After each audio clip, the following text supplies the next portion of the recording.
నమస్కారం. ఘంటారావానికి స్వాగతం. ముందుగా ప్రధాన అంశాలు. ఓఎంసీ కేసులో దోషిగా గాలి జనార్దన్ రెడ్డి, మరో 4 నిందితులకు 7 ఏళ్ల జైలు శిక్ష.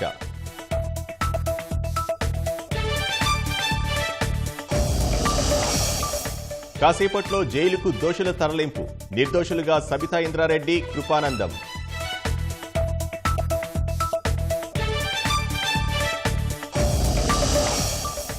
ఓఎంసీ కేసులో 15 ఏళ్ల తర్వాత తుది తీర్పు, 219 మంది సాక్షులను విచారించిన కోర్టు.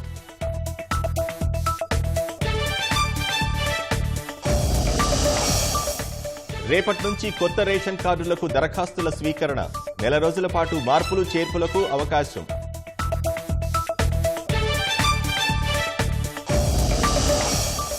రాజధానిలో మరో 1732 కోట్ల పనులకు సిఆర్డీఏ ఆమోదం, కొత్తగా 7 సంస్థలకు భూ కేటాయింపులు.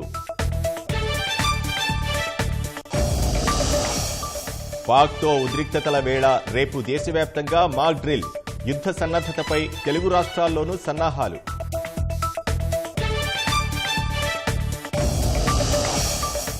కుల రిజర్వేషన్లు రైలు బోగీల్లా మారాయన్న సుప్రీంకోర్టు, ఒకసారి ఎక్కిన వారు ఇతరులను లోపలికి రానివ్వడం లేదని వ్యాఖ్య.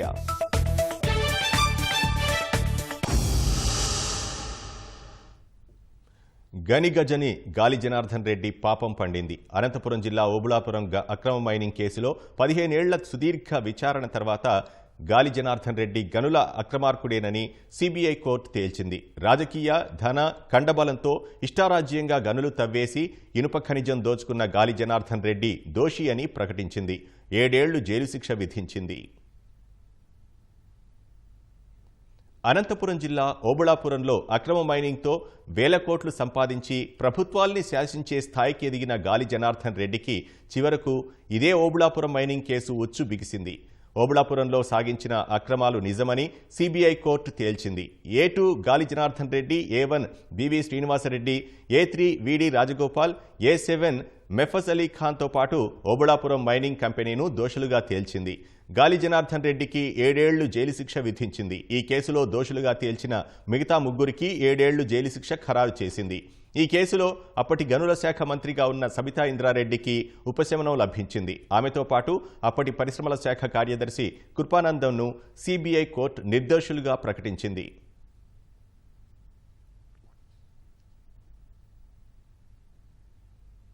దశాబ్దానికి పైగా సాగిన ఓబుళాపురం మైనింగ్ అక్రమాల కేసు విచారణలో సిఐడి కోర్టు 3400కు పైగా డాక్యుమెంట్లు పరిశీలించింది.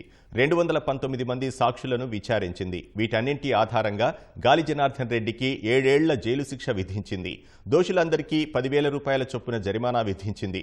ఓబుళాపురం మైనింగ్ కంపెనీకి ₹1,00,000 చొప్పున 2 లక్షల జరిమానా విధించింది. జరిమానా చెల్లించకపోతే అదనంగా మరో ఏడాది జైలు శిక్ష అనుభవించాల్సి ఉంటుందని కోర్టు స్పష్టం చేసింది. ఈ కేసులో 4 నిందితులను పై కేసు నిర్ధారణ అయిందని చెప్పేసి వారికి ఒక్కొక్కరిపైన 7 సంవత్సరాల శిక్షను విధిస్తూ తీర్పు చెప్పడం జరిగింది. ఆల్రెడీ మోర్ దాన్ 3.5 years నేను జైల్లో ఉన్నాను అని చెప్తే 7 సంవత్సరాల జైలు శిక్ష విధించడం జరిగింది. ఆ మిగతా జైలు శిక్షను ఒకవేళ హైకోర్టులో అప్పీల్ చేసుకున్న తర్వాత కూడా కన్ఫర్మ్ అయితే ఆ మిగతా జైలు శిక్షను అనుభవించే అవకాశం ఉంది. కృపానందం గారు, A2 సబితా ఇంద్రారెడ్డి గారు, ఎక్స్ మినిస్టర్ సబితా ఇంద్రారెడ్డి గారి మీద కేసు నిరూపణ కాలేదు కాబట్టి వారిని నిర్దోషులుగా కోర్టు తీర్పు చెప్తూ వారిని విడుదల చేయడం జరిగింది. ఇప్పుడు 7 సంవత్సరాల జైలు శిక్ష కాబట్టి వాళ్ళు డైరెక్ట్ జైలుకి వెళ్ళే అవకాశం ఉంది. ఎందుకంటే ఇక్కడ బెయిల్ ఇచ్చే ఆస్కారం లేదు. 3 సంవత్సరాల పైన శిక్ష విధించిన ఏ వ్యక్తికైనా ఇక్కడ బెయిల్ ఇచ్చే ఆస్కారం లేదు. వారు ఇప్పుడు వాళ్ళని జైలుకు తరలిస్తారు. వారు హైకోర్టులో అప్పీల్ చేసుకున్న తర్వాత వారికి బెయిల్ వచ్చే అవకాశం ఉంది. A1, A2 అందరూ కూడా ఇద్దరు 3 సంవత్సరాల 3 నెలల 18 రోజులు జైల్లో ఉన్నారు. కాబట్టి అది తను లాస్ట్ జడ్జిమెంట్ ఇచ్చే ముందు ఫైనల్ జడ్జిమెంట్ అప్పుడు జడ్జి గారు అదే అడిగారు, మీరు ఏం చెప్పుకుంటారు జడ్జి కన్విక్షన్ గురించి ఏం చెప్పుకుంటారు అన్నప్పుడు వాళ్ళ హెల్త్ కండిషన్స్ గురించి చెప్పుకున్నారు. అలాగే మేము జైల్లో 3 సంవత్సరాల 3 నెలలు ఉన్నాము కాబట్టి ఆ పీరియడ్ను కూడా కన్సిడర్ చేయండి అని అడిగారు. దానికి కోర్టు వారు స్పందించి, ఎందుకంటే 409లో లైఫ్ సెంటెన్స్ ఉంటుంది కాబట్టి అందులో 7 years మాత్రమే కన్విక్షన్ ఇచ్చారు. అలాగే ఆ 7 yearsలో ఈ 3 సంవత్సరాల పీరియడ్ ఏదైతే జైల్లో ఉన్నారో అది సెట్ ఆఫ్ కూడా ఇచ్చారు. మనకు 3 సంవత్సరాల లోపు పనిష్మెంట్ ఉంటే మాత్రమే మనం ఇక్కడ సస్పెన్షన్ తీసుకునేది ఉండే. కాబట్టి ఆల్రెడీ 7 years ఉంది కాబట్టి సస్పెన్షన్ తీసుకోలేము మనం. కాబట్టి కంపల్సరీ హైకోర్టులో we have to file an appeal and take the bail. Court తీర్పు తర్వాత శిక్ష ఖరారైన 4 నిందితులను పోలీసులు సిఐడి కోర్టు హాల్లోనే అదుపులోకి తీసుకున్నారు. శిక్ష ఖరారైనందున 4 నిందితులను పోలీసులు చెర్లపల్లి జైలుకు తరలించనున్నారు. ఓఎంసీ కేసులో నిర్దోషిగా ప్రకటించిన న్యాయ వ్యవస్థకు మాజీ మంత్రి సబితా ఇంద్రారెడ్డి ధన్యవాదాలు తెలిపారు. 12.5 ఏళ్లుగా అపవాదు మోస్తూ వచ్చానన్న ఆమె తనపై వచ్చిన ఆరోపణలకు ఎంతో బాధపడ్డానని తెలిపారు. న్యాయం తప్పకుండా జరుగుతుందని తీర్పు ద్వారా రుజువైందని వ్యాఖ్యానించారు. అందరికీ నమస్కారం. దాదాపుగా 12.5 సంవత్సరాల నుండి కోర్టులో నడుస్తున్న ఈ ఓబులాపురం కేసులో ఈరోజు న్యాయస్థానంలో నన్ను నిర్దోషిగా న్యాయ వ్యవస్థకి ప్రత్యేకంగా ధన్యవాదాలు తెలియజేస్తా ఉన్నాను. నేను 12 సంవత్సరాల నుండి 12.5 సంవత్సరాల కింద ఈ కోర్టు మెట్లెక్కినప్పుడు కన్నీళ్లతో మెట్లెక్కాను. ఏ తప్పు చేయకపోయినా కేసులో వచ్చేసామని ఒక రకమైన బాధ ఆ రోజు ఈ కోర్టు మెట్లెక్కినప్పుడు. ఈరోజు న్యాయ వ్యవస్థ మీద సంపూర్ణమైన విశ్వాసంతో ఆ రోజు అదే చెప్పాను, ఈరోజు అదే చెప్తున్నాను. తప్పకుండా న్యాయ వ్యవస్థ ద్వారా న్యాయం జరుగుతుందని నమ్మాను. న్యాయం జరిగింది. కానీ 12.5 సంవత్సరాలు నేను పడ్డ అవమానాలు, 12.5 సంవత్సరాలు ఏ ఎన్నికలు వచ్చినా ప్రతిపక్షంలో ఉన్న వాళ్ళు అవినీతి పరురాలని, కేసులో ఉందని, జైలు పోతారని రకరకాల ప్రచారాలు చేసి మాట్లాడుతున్న సందర్భంలో ఎంతో బాధపడ్డాను. అట్లా ప్రచారం చేస్తున్నా నా నియోజకవర్గ ప్రజలు కానీ, నా జిల్లా ప్రజలు కానీ నా మీద సంపూర్ణంగా విశ్వాసాన్ని ఉంచారు. నా నియోజకవర్గ ప్రజలైతే ఎవరు ఎన్ని రకాలుగా మాట్లాడినా ఈ కేసులను ముందు పెట్టి రాజకీయంలో ప్రచారం చేసినా కూడా నమ్మకుండా నన్ను గెలిపించున్నారు. నా నియోజకవర్గ ప్రజలకు కానీ, నా జిల్లా ప్రజలకు కానీ ఈ 12.5 సంవత్సరాలు నాతో పాటు వెన్నంటుండి ధైర్యాన్ని ఇచ్చిన అందరికీ కూడా ప్రత్యేకంగా ధన్యవాదాలు తెలియజేస్తున్నాను. మరొకసారి భారతదేశంలో న్యాయ వ్యవస్థ న్యాయం జరుగుతుందని ఒక విశ్వాస నమ్మకాన్ని కలిగించున్నారు. Thank you so much. Gali Janardhan Reddy అక్రమ మైనింగ్పై సాంకేతిక ఆధారాలు సేకరించామని నాటి CBI joint director JD Lakshminarayana చెప్పారు. ఈ కేసులో మొదటి నుంచి పక్షపాతం కనిపించిందని ఆయన అన్నారు. లీజింగ్ లేని చోట కూడా చాలామందిని భయపెట్టి అక్కడి నుంచి ముఖ్యంగా కర్ణాటక ఈ ప్రాంతాల్లో చేసి అక్కడి మైన్ చేసింది ఈ మైన్ నుంచి వచ్చిందని చెప్పి, ఈ మైన్లో అసలు లేదు, ఒక మైన్లో ఉంది, ఇంకో మైన్లో లేదు. ఆ రెండవ మైనింగ్ని ఎందుకు ఉపయోగించుకుంటారంటే వాళ్ళు ఇల్లీగల్ మైనింగ్ని జస్టిఫై చేయడానికి. సో ఇవన్నీ కూడా ప్రూవ్ చేయడానికి టెక్నికల్ ఇన్వెస్టిగేషన్ చాలా చేయాలి. మేము రంగంలోకి దిగేసరికి ఇల్లీగల్ మైనింగ్ అయిపోయింది. మేము అక్కడికి వెళ్ళిన తర్వాత పెద్ద గోతులు కనిపించాయి. గోతులు తవ్వక ముందు పొజిషన్ ఎలా ఉందన్నది చూపించాలి. దానికోసం అప్పుడు రీసెర్చ్ చేస్తే అప్పుడు మన ఎన్ఆర్ఎస్సికి వెళ్ళాం. కెడస్ట్రల్ మ్యాప్స్ అంటారు, వాటికి రిజల్యూషన్ చాలా తక్కువ. ఇక్కడ యుఎస్ దగ్గర ఇలాంటివి ఎక్కువ రిజల్యూషన్స్లో బాగా ఉండే మ్యాప్స్ ఉన్నాయని చెప్పి అక్కడికి మళ్ళీ లెటర్స్ రాసి ఆ తర్వాత అక్కడ కస్టమ్స్ డ్యూటీస్ అన్నీ పే చేసి ఆ మ్యాప్స్ అన్నింటినీ కూడా ఇక్కడికి తీసుకురావడం జరిగింది. తీసుకొచ్చి వాటిలన్నింటినీ కూడా కంప్యూటర్లో సూపర్ ఇంపోజ్ చేయడం, అంటే ల్యాండ్కి దీనికి సూపర్ ఇంపోజ్ చేసి ఫైనల్గా ఏంటంటే ఒక ఇల్లీగల్గా జరిగిన కార్యానికి ఈ విధంగా శిక్ష పడితే ఏమవుతుందంటే మిగతా వాళ్ళలో కూడా ఒక భయం కలుగుతుంది. మైనింగ్ కుంభకోణంలో గాలి జనార్దన్ రెడ్డికి పట్టిన గతే జగన్కు పట్టడం ఖాయమని టీడీపీ అధికార ప్రతినిధి పట్టాభి అన్నారు. ఓబుళాపురం మైనింగ్ కేసులో గాలి జనార్దన్ రెడ్డికి వ్యతిరేకంగా తీర్పు వస్తుందని ముందే గ్రహించిన జగన్ ప్రజల దృష్టి మళ్లించేందుకు యాక్సిస్ రెన్యూవబుల్ ఎనర్జీ సంస్థతో విద్యుత్ కొనుగోలు ఒప్పందంపై బురద చల్లుతున్నారని దుయ్యబట్టారు. కూటమి ప్రభుత్వం వచ్చాక విద్యుత్ రేట్లు పెంచారంటూ తప్పుడు ప్రచారం చేస్తున్నారని పట్టాభి ఆరోపించారు. వాళ్ళు చేసినటువంటి పీపీఏలో ₹5.12 పెట్టుకున్న దగ్గర నుంచి మేము మళ్ళీ దాన్ని మార్చి ₹4.60 మార్చి దాదాపు 2,700 కోట్ల రూపాయలు ఆదా చేసిన దగ్గర నుంచి కరెంటు మార్కెట్ రేట్స్ కంటే కూడా మేము 5-6 పైసలు ఇంకా తక్కువకే ₹4.60 పెట్టుకున్నటువంటి అంశం. కానీ ఇవన్నీ కూడా విత్ డాక్యుమెంటెడ్ ఎవిడెన్స్ ఇవాళ రాష్ట్ర ప్రజల ముందు ఉంచుతూ ఉన్నాం. కాబట్టి ఒకటే చెప్తా ఉన్నాం, జగన్మోహన్ రెడ్డి నువ్వు ఈ పిచ్చి ప్రయత్నాలు మానుకోవా. నీ ఆత్మ గాలి జనార్దన్ రెడ్డి ఆయన గారి పరిస్థితి ఏంటో చూసావు కదా, రేపు నీ పరిస్థితి కూడా అంతే నాయన. దానికి సిద్ధంగా ఉండు. మీరందరూ జైల్ మేట్స్ గతంలో కలిసి ఉన్నారు కదా, మళ్ళీ చక్కగా ఒకే జైల్లో సంతోషంగా ఉంది. కానీ రేపు లిక్కర్ స్కామ్లో కానీ శాండ్ స్కామ్లో కానీ రకరకాల కుంభకోణాల్లో మీరు మింగిందంతా ఇవాళ బయటకు వస్తుంది. కాబట్టి గాలి జనార్దన్ రెడ్డికి తోడుగా అతి త్వరలోనే నువ్వు కూడా చక్కగా ఏదో ఒక జైల్లో సెటిల్ అవుతుంది. కానీ అడుగడుగునా అవినీతి అక్రమాలు, అడ్డదారిలో లీజులు, రాష్ట్రాల సరిహద్దులు చెరిపేసి మైనింగ్ తవ్వకాలు, రాజకీయ అధికార వ్యవస్థలను లోబరుచుకొని అరాచకాలు, ఇలా అప్పటి ప్రభుత్వ పెద్దల అండతో ఖనిజాసూరుడిగా మారిన గాలి జనార్దన్ రెడ్డి 5,194 కోట్ల రూపాయలు కొల్లగొట్టినట్లు సీబీఐ తేల్చింది. హెలికాప్టర్, ఖరీదైన కార్లు, కిలోల కొద్దీ బంగారం కూడబెట్టుకున్నట్లు ఛార్జ్షీట్లో దర్యాప్తు సంస్థ వెల్లడించింది.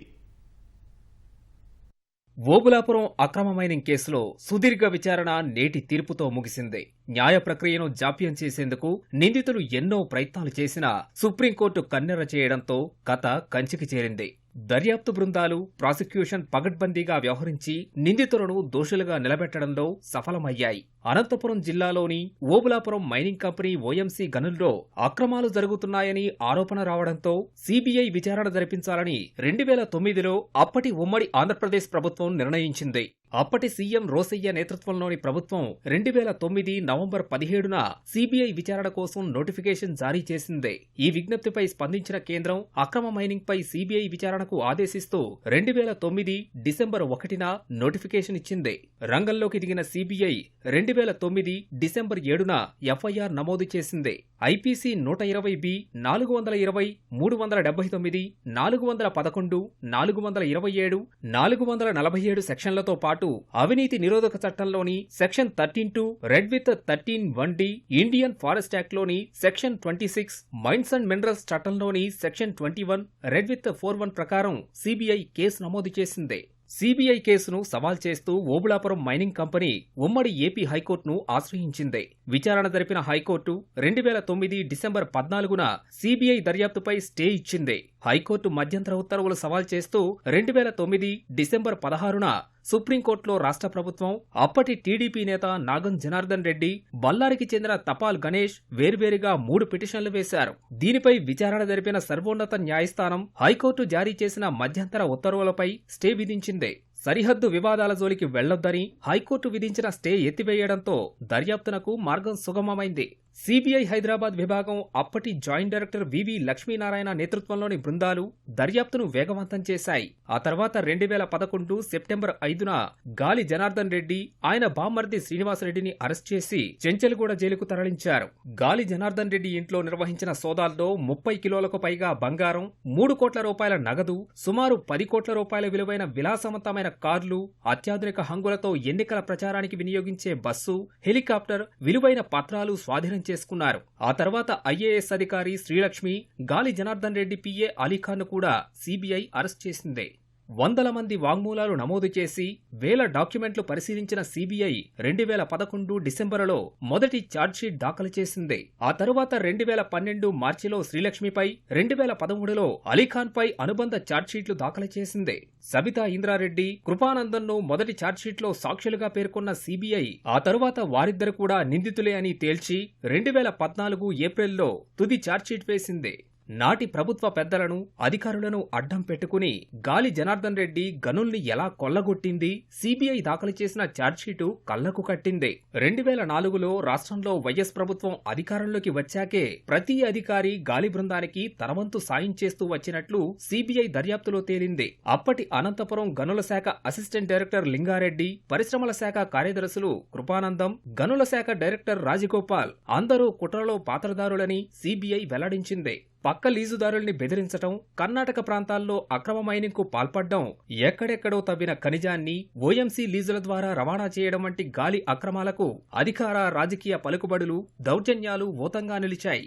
నిబంధనలు, మార్గదర్శకాలను పక్కన పెట్టి అప్పటి పరిశ్రమల శాఖ కార్యదర్శి శ్రీలక్ష్మి ఓఎంసీకి అనుకూలంగా వ్యవహరించారని సీబీఐ ఆరోపించింది. ఓఎంసీకి లీజు మంజూరు చేస్తూ కేంద్రానికి సిఫార్సు చేశారని తెలిపింది. కేంద్ర నిర్ణయం రాకముందే ఉత్తర్వులను రాజగోపాల్ బామ్మర్ది రాజశేఖర్కి ఇవ్వాలని సిబ్బందికి శ్రీలక్ష్మి ఆదేశాలు జారీ చేయడాన్ని చూస్తే ఇతరులతో కలిసి ఆమె పన్నిన కుట్ర వెల్లడవుతోందని సీబీఐ ఛార్జ్షీట్లో పేర్కొంది.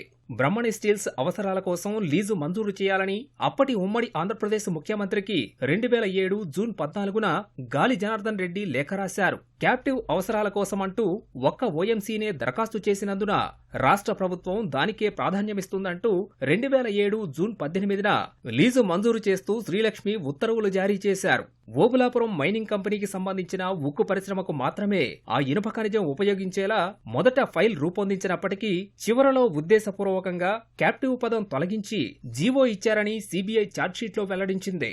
లీజు మంజూరయ్యాక గాలి జనార్దన్ రెడ్డి ఖనిజాన్ని క్యాప్టివ్ అవసరాలకు కాకుండా ఎగుమతులు చేశాడు. స్థానిక మార్కెట్లోనూ విక్రయించాడు. ఎలాంటి అనుమతులు లేకుండా ఇనుప ఖనిజాన్ని తరలించాడు. అటవీ శాఖాధికారి కల్లోల్ బిస్వాస్ తనిఖీలో ఇదే విషయం వెల్లడైంది.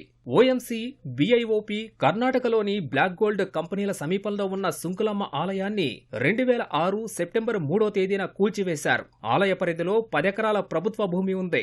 ఆలయాన్ని కూల్చి ఖనిజ తవ్వకాలను ప్రారంభించడంతో అక్కడ ఉన్న ఒక గుహ కూడా అంతర్ధానమైంది. ఓబులాపురం, సిద్ధాపురం, తుంటి గ్రామాల మధ్య గల కూడళ్లను కూల్చివేసి అంతర్రాష్ట్ర సరిహద్దును మాయం చేశారు. కర్ణాటక ప్రాంతాల్లో అక్రమంగా వెలికితీసిన ఖనిజాన్ని చట్టబద్ధంగా రవాణా చేసుకోవడానికి ఓఎంసీ లీజులు వినియోగించారు. ఐఏఎస్ అధికారి శ్రీలక్ష్మిపై కేసును 2022లో తెలంగాణ హైకోర్టు కొట్టివేసింది. హైకోర్టు తీర్పును సవాల్ చేస్తూ సీబీఐ వేసిన పిటిషన్ సుప్రీంకోర్టులో పెండింగ్లో ఉంది. గాలి జనార్దన్ రెడ్డి గనుల దోపిడీని 5,194 కోట్లుగా సీబీఐ లెక్క కట్టింది. ఇందులో ఇనుప ఖనిజం స్థానిక విక్రయాలు, ఎగుమతుల ద్వారా 4,310 కోట్లు ఆర్జించినట్లు తేల్చింది. ఇది కాకుండా లీజు పొందిన 68.5 హెక్టార్లలో 884.13 కోట్లు దోచుకున్నారని దర్యాప్తులో వెల్లడైంది. కోర్టుకు సమర్పించిన 2 బస్తాల డాక్యుమెంట్లతో కూడిన ఛార్జ్షీట్లో దర్యాప్తు సంస్థ ఈ వివరాలను వెల్లడించింది. అమరావతిలో మరో 7 సంస్థలకు ప్రభుత్వం భూ కేటాయింపులు జరిపింది. పురపాలక మంత్రి నారాయణ నేతృత్వంలోని మంత్రివర్గ ఉపసంఘం ఈ మేరకు నిర్ణయం తీసుకుంది. క్వాంటమ్ వ్యాలీకి 50 ఎకరాలు, బసవతారకం ఆసుపత్రి మెడికల్ కాలేజ్ కోసం అదనంగా మరో 6 ఎకరాలు కేటాయించింది. గెజిటెడ్, నాన్ గెజిటెడ్ అధికారుల నివాస సముదాయాల వద్ద 1,732 కోట్లతో రోడ్లు, ఇతర మౌలిక సదుపాయాలు కల్పించే పనులకు ఆమోదం తెలిపింది. ఆ యూనివర్సిటీకి 55 ఎకరాలు ఫైనల్గా కన్ఫర్మ్ చేశారు. క్వాంటమ్ వ్యాలీని డెవలప్ చేయాలి, ఐటీ నెక్స్ట్ స్టేజ్ ఇవ్వాలని తీసుకున్నారు. 50 ఎకరాలు ఇవ్వటం జరిగింది. అదేవిధంగా బసవతారక క్యాన్సర్ ఇన్స్టిట్యూషన్కి అంతకుముందు 15 ఎకరాలు ఇచ్చాం. వాళ్ళు ఒక మెడికల్ కాలేజ్ కూడా ఎస్టాబ్లిష్ చేస్తాం. మరికొంత ల్యాండ్ ఇవ్వమంటే ఆ 15 ఎకరాలకు అదనంగా మరొక 6 ఎకరాలు ఇవ్వటం జరిగింది. అదేవిధంగా ఇన్కమ్ ట్యాక్స్ డిపార్ట్మెంట్ వాళ్ళకి 0.78 ఏకర్స్ ల్యాండ్ ఇవ్వటం జరిగింది. Red cross society, Indian red cross సొసైటీకి 0.78 ఏకర్స్. కోస్టల్ బ్యాంక్ వాళ్ళ హెడ్ ఆఫీసు ఆంధ్రాలో ఉండేది, వాళ్ళకి 0.40 ఏకర్స్. ఐఆర్సిటిసి హోటల్స్ దానికి మరొక 1 ఏకర్ ఇవ్వటం జరిగింది. మొత్తం 7 ఆర్గనైజేషన్స్కి ఈరోజు ల్యాండ్ ఇవ్వటం జరిగింది.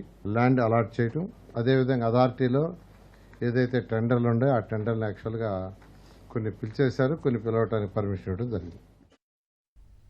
రాష్ట్రంలో బుధవారం నుంచి కొత్త రేషన్ కార్డుల కోసం దరఖాస్తులు స్వీకరిస్తామని మంత్రి నాదెండ్ల మనోహర్ ప్రకటించారు. మార్పులు, చేర్పులు, చిరునామా వంటి వివరాలు మార్చుకోవచ్చునని అన్నారు. అర్హత లేని వారు తమ రేషన్ కార్డులు సరెండర్ చేయాలని సూచించారు. బుధవారం నుంచి గ్రామ వార్డు సచివాలయాల్లో దరఖాస్తులు సమర్పించవచ్చని, మరో వారంలో వాట్సాప్ ద్వారా ఈ సదుపాయం అందుబాటులోకి తెస్తామని మనోహర్ తెలిపారు. కొత్త కార్డులు నేరుగా దరఖాస్తుదారు చిరునామాకే కొరియర్ చేసేలా కసరత్తు చేస్తున్నామని వివరించారు. రేషన్ కార్డులు, splitting of the card, member addition, అడ్రస్లో మార్పులు, అదేవిధంగా ఎవరైనా మరణిస్తే వాళ్ళ పేర్లు తొలగించే విధంగా ఎవరైనా సరెండర్ చేయదలుచుకుంటే తప్పకుండా వాళ్ళకు కూడా ఇదొక అవకాశం. ఈ క్యూఆర్ కోడ్ వల్ల స్కాన్ చేయగానే గత 6 నెలల నుంచి మీరు ఎక్కడ రేషన్ తీసుకున్నారు, ఎంతవరకు తీసుకున్నారు, ఏ ఫేర్ ప్రైస్ షాప్లో మీరు తీసుకున్నారు, ఈ వివరాలన్నీ కూడా మా దగ్గర ఉంటాయి.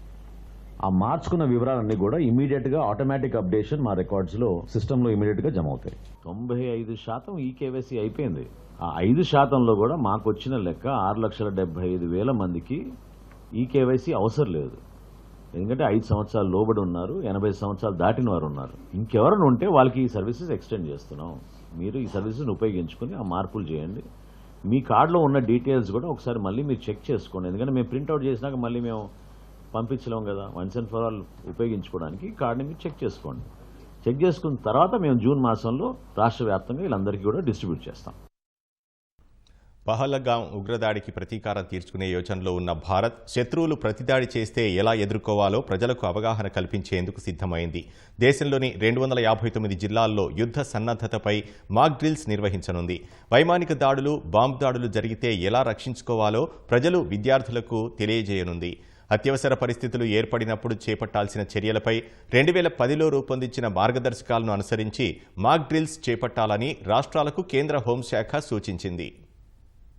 పాకిస్తాన్తో ఉద్రిక్తతలు కొనసాగుతున్న వేళ అన్ని రాష్ట్రాల్లో యుద్ద అప్రమత్తతకు సంబంధించిన సన్నద్దతపై కేంద్ర హోంశాఖ సమీక్ష నిర్వహించింది. దేశ ప్రజలకు పూర్తి అవగాహన కలిగేలా బుధవారం దేశవ్యాప్తంగా సివిల్ మాక్ డ్రిల్స్ చేయాలని సూచించింది. మాక్ డ్రిల్స్ దృష్ట్యా రాష్ట్రాల అధికారులతో కేంద్ర హోంశాఖ కార్యదర్శి గోవింద్ మోహన్ వీడియో కాన్ఫరెన్స్ ద్వారా సమావేశం నిర్వహించారు. ఈ సమావేశంలో కేంద్ర భద్రతా ఏజెన్సీల ఉన్నతాధికారులు పాల్గొన్నారు. అత్యవసర పరిస్థితులు ఏర్పడినప్పుడు చేపట్టాల్సిన చర్యలపై కేంద్ర హోంశాఖ ఆధ్వర్యంలోని సివిల్ డిఫెన్స్ విభాగం 2010లో స్పష్టమైన మార్గదర్శకాలు రూపొందించింది. 2005లో దేశంలోని 259 జిల్లాలను 3 కేటగిరీలుగా విభజించింది. ఆ జాబితానే 2010లో కూడా కొనసాగించింది. సుమారు 100 జిల్లాలు బహుళ ప్రమాదాలకు గురయ్యే వాటిగా కేంద్రం గుర్తించింది. రక్షణ, అనుసంబంధ కార్యకలాపాలు ఎక్కువగా ఉన్న జిల్లాలను ఆ జాబితాలో చేర్చింది. తొలి జాబితాలో ఢిల్లీ, ముంబై అర్బన్, సూరత్, వడోదర, కక్రాపూర్, తారాపూర్, తాల్చేర్, కోటా, రావత్, చెన్నై, కల్పక్కం, నరోరా జిల్లాలు మొత్తం 13 ఉన్నాయి.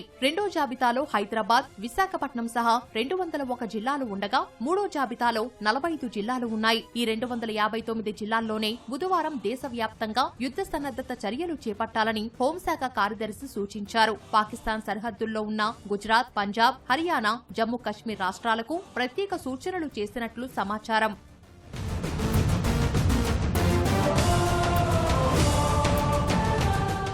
మే 7వ తేదీన మాక్ డ్రిల్స్ లో పాల్గొనాలని జిల్లా అధికార యంత్రాంగాలు, సివిల్ డిఫెన్స్ వార్డెన్లు, వాలంటీర్లు, హోంగార్డ్స్, ఎన్సీసీ, ఎన్ఎస్ఎస్, నెహ్రూ యువ కేంద్ర సంఘటన్, కళాశాలలు, స్కూల్ విద్యార్థులకు కేంద్రం ఇప్పటికే పిలుపునిచ్చింది. శత్రు యుద్ధ విమానాలు, క్షిపణులు, డ్రోన్లు దూసుకొస్తున్న వేళ ప్రజల సన్నద్దత కోసం మాక్ డ్రిల్స్ నిర్వహిస్తున్నారు. ఇందులో సైరన్ చాలా కీలకమైనది. గగనతల దాడుల హెచ్చరిక వ్యవస్థల సామర్థ్యం అంచనా వేసేందుకు వాయుసేనతో హాట్లైన్, రేడియో సమాచారం వినియోగంలోకి తెచ్చేందుకు సైరన్ కీలకం కానుంది.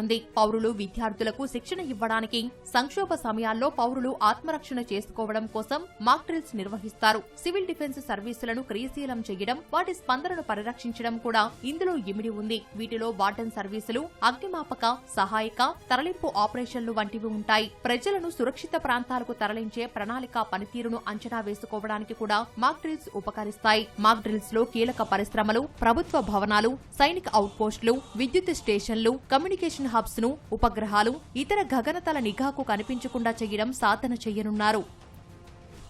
పహల్గాం ఉగ్రదాడికి ప్రతీకారంగా పాకిస్తాన్పై భారత్ దాడి చేస్తుందనే అంచనాలు పెరిగిపోతున్నాయి.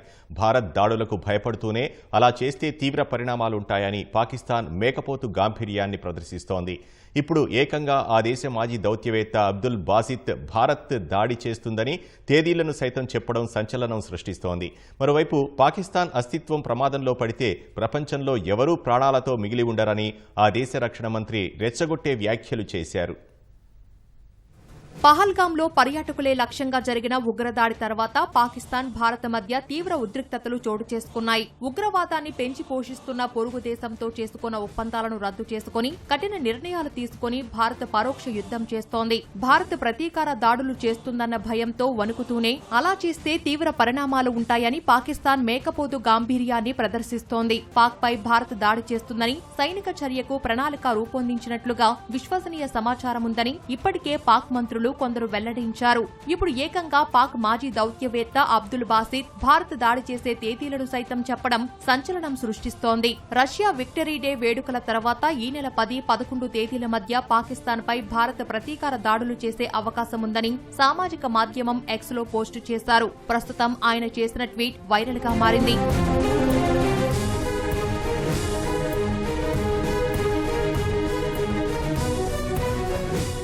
ఉగ్రదాడి తర్వాత ప్రపంచ దేశాల నుంచి భారత్కు వస్తున్న మద్దతును పాకిస్తాన్ ఓర్వలేకపోతోంది. ఇప్పటికే భారత్ తీసుకున్న కఠిన నిర్ణయాలతో పాక్ ఆర్థిక వ్యవస్థ కష్టాల్లో పడింది. త్రివిధ దళాల అధిపతులతో ప్రధాని నరేంద్ర మోదీ వరుస భేటీలు నిర్వహించడంతో పాక్ పై భారత్ ప్రతీకార దాడి చేస్తుందనే ఊహాగానాలు పెరిగిపోతున్నాయి. ఈ నేపథ్యంలో పాక్ రక్షణ మంత్రి ఖవాజా ఆసిఫ్ మరింతగా రెచ్చగొట్టే వ్యాఖ్యలు చేశారు. పాకిస్తాన్ పై భారత్ దాడి చేస్తే ప్రపంచంలో ప్రాణాలతో ఎవరూ మిగిలి ఉండరని వ్యాఖ్యానించారు. ఒకవేళ పాక్ అస్తిత్వం ప్రమాదంలో పడితే తాము ప్రాణాలతో ఉండమని, మరెవరూ కూడా ప్రాణాలతో మిగలరని పేర్కొన్నారు. పాకిస్తాన్ మంత్రులు ఎన్నిసార్లు రెచ్చగొట్టే వ్యాఖ్యలు చేసినా భారత్ తన పని తాను చేసుకుంటూ పోతోంది. సింధు నది జలాల ఒప్పందం నిలిపివేత వంటి పలు నిర్ణయాలు తీసుకున్న భారత్ అత్యవసర సమయాల్లో పౌరుల్ని సమాయత్తం చేయాలన్న లక్ష్యంతో రాష్ట్రాల్లో మాక్ డ్రిల్స్ కు సిద్ధమైంది. దేశంలో కుల ఆధారిత రిజర్వేషన్లు రైలు బోగీల్లాగే మారాయంటూ సుప్రీంకోర్టు కీలక వ్యాఖ్యలు చేసింది. ఈసారి కంపార్ట్మెంట్లోకి ప్రవేశించిన వారు ఇతరులను లోపలికి రానివ్వడం లేదని పేర్కొంది. మహారాష్ట్ర స్థానిక సంస్థల ఎన్నికల్లో ఓబీసీ రిజర్వేషన్లపై విచారణలో భాగంగా సుప్రీంకోర్టు న్యాయమూర్తి జస్టిస్ సూర్యకాంత్ ఈ వ్యాఖ్యలు చేశారు. మహారాష్ట్రలో చివరిసారి 2016-17లో స్థానిక సంస్థల ఎన్నికలు జరగ్గా ఓబీసీ కోటాపై జరుగుతోన్న న్యాయ పోరాటంతో ఎన్నికల నిర్వహణలో జాప్యం జరుగుతోంది. ఓబీసీలకు 27% కోటాను అమలు చేయడం కోసం మహారాష్ట్ర ప్రభుత్వం ఇచ్చిన ఆర్డినెన్స్ను 2021లో సుప్రీంకోర్టు కొట్టివేసింది. ఈ నిర్ణయాన్ని సవాల్ చేస్తూ దాఖలైన పిటిషన్పై విచారణలో భాగంగా రిజర్వేషన్లు రైలు కంపార్ట్మెంట్ల తరహాలో మారాయని కోర్టు వ్యాఖ్యానించింది. ప్రభుత్వాలు మరిన్ని వెనుకబడిన తరగతులను గుర్తించాలని పేర్కొంది.